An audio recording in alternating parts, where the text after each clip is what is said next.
E aí, cambada?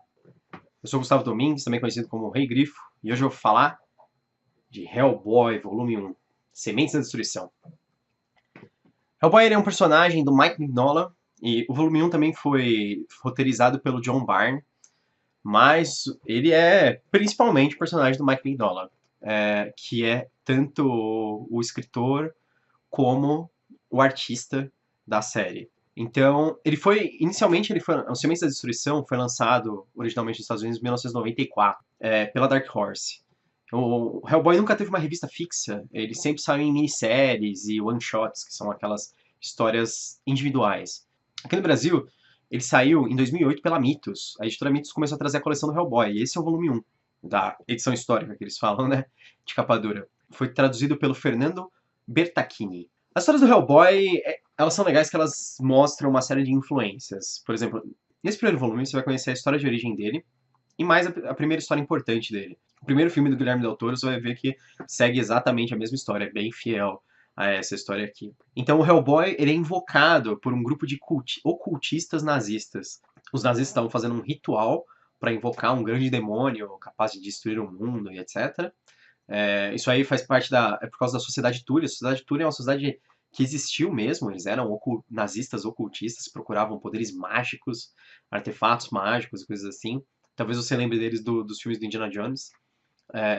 Ele tem uma relação com os nazistas da Sociedade Túria, eram quem procuravam os grandes artefatos bíblicos, etc. E nesse caso, eles fazem um ritual para invocar esse demônio e eles acabam invocando uma espécie de um demônio criança, que é o Hellboy.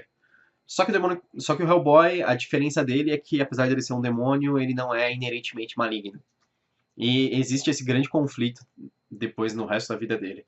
Quando ele é invocado, na verdade, quem acaba achando ele antes dos nazistas são os americanos. Então o Hellboy ele é pego pelo professor Trevor Bruteron, ele acaba criando o Hellboy e ele entra para uma unidade de investigação paranormal, que é uma unidade governamental que eles enfrentam ameaças sobrenaturais, ameaças do mundo mágico, do inferno, esse tipo de coisa. E o Hellboy acaba virando o principal agente, a principal arma deles contra essas ameaças sobrenaturais, por causa da incrível resiliência e força dele e determinação também. Você descobre que o personagem que estava invocando o Hellboy originalmente é o Rasputin. Rasputin foi uma espécie de místico e médico russo que tinha uma grande influência sobre a família real na Rússia, o último czar. E Rasputin ele foi assassinado. Dizem que ele não morria de jeito nenhum, que mataram ele de muitas formas diferentes.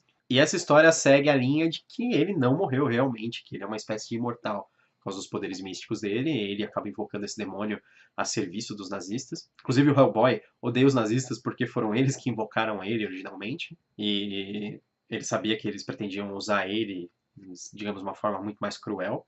E o resto da história é depois que o Hellboy já está crescido, já faz parte da divisão sobrenatural, ele entra em conflito novamente com o Rasputin, que agora está invocando demônios muito superiores e horríveis. E tem todos os personagens, sempre tem o Abe, tem a Elizabeth. Na história, você vai ver muitos elementos Lovecraftianos, e isso é intencional, inclusive nos agradecimentos, Mike Mignola, ele agradece ao HP Lovecraft, que ele é um autor de terror que foca em coisas cósmicas, em ameaças desconhecidas, assim, muito além da mente humana. Terrores tão horríveis que as pessoas enlouqueceriam só de ver. E a outra pessoa que tem grande influência sobre essa história é o Jack Kirby, que também é agradecido. Você vê no traço, na arte do Mike Mignola, você vê muita influência do Kirby.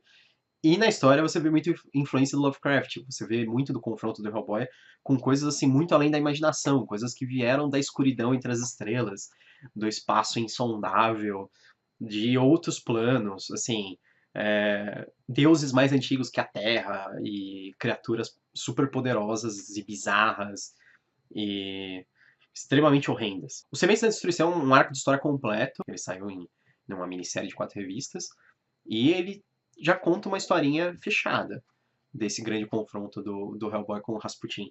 É legal que nessa edição aqui também vem a verdadeira primeira história do Hellboy, que saiu em 93, na Comic Con, em San Diego. O Mike Mignola e o John Byrne fizeram uma versão teste de 4 páginas, em que o Hellboy enfrenta o deus egípcio Anubis, e eles distribuíram. Foi uma tiragem de 1.500 que foi feita, e depois ele foi colocado nessa compilação. Quando veio Sementes da Destruição, também vem uma historinha básica lá do Hellboy no final. Além da história, a estrutura, ele tem um elemento, assim, todo um cenário muito sombrio. Ao longo da história você vê, é bem colorido, mas é predominante de forma sombria. Tudo é encoberto pela escuridão cinzenta. Todas as histórias praticamente se passam à noite, sempre em locais escuros também, podem ser cavernas ou mansões esquecidas, e puxa bem aquele mistério, tem muita influência da literatura pulp, muita influência da literatura de horror, muita influência de tudo isso. Eu gosto muito de tudo isso, vocês já devem saber se vocês viram os outros vídeos, e é um ponto de a obra do Hellboy é um ponto de convergência para essas coisas dos quadrinhos da literatura de terror. E ele trouxe o terror para os quadrinhos de uma forma diferente também. Já existiam quadrinhos de terror há muito tempo, mas ele trouxe com elementos diferentes. E fez bastante sucesso. É lógico que o personagem fez muito mais sucesso depois da adaptação cinematográfica do Guillermo del Toro, mas ele já tinha um, muitos seguidores, assim, muitos fãs que curtiam a obra por causa desse tom único. E o Mike Mignola, inclusive, ficou conhecido por esse estilo. E até outras minisséries que ele fez, outras coisas, ainda segue o mesmo padrão. Mas nossa, é super legal. Tipo, eu curto pra caramba, eu acompanho muito, continuo vendo. Essa foi a minha dica de hoje. Um quadrinho super completo, muitos elementos interessantes, Hellboy. Se você gostou do vídeo, curte, se inscreve no canal. Eu sou o Gustavo Domingues e bem-vindo ao Canavial.